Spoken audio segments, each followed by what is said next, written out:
Did you know that dandruff isn't just dry skin? In many cases, it's caused by a type of fungus that loves dark, moist places. Your scalp can become the perfect home for it. Our grandparents didn't have fancy shampoos or anti-dandruff brands, yet many of them rarely suffered from scalp infections. One simple habit they followed: letting their wet hair dry in sunlight. Here's the science. Fungi grow better in dark, damp environments. Sunlight reduces moisture and creates conditions that are hostile to fungal growth. That's why itching and fungal problems often appear in areas that stay covered and sweaty. Many elders used mustard oil on their scalp. Mustard oil contains natural sulfur compounds. Sulfur is known in dermatology for its antifungal and antimicrobial properties. It can help weaken the protective walls of fungi and reduce their growth. Today, we have dozens of shampoos promising miracle results.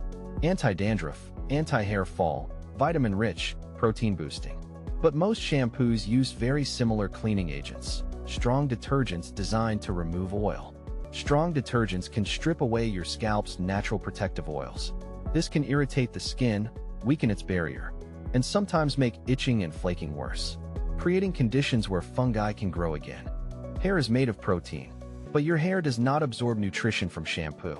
Vitamins and proteins help your hair when you eat them, not when you rub them on your scalp. Healthy hair starts from nutrition inside your body. You don't need to fear shampoo, but choose gentle, mild formulas. Wash your scalp properly. Let your hair dry fully. Avoid keeping your scalp constantly wet and sweaty. A simple routine can protect your scalp. Clean gently. Dry properly. Let sunlight reach your scalp sometimes. And nourish your body with real food.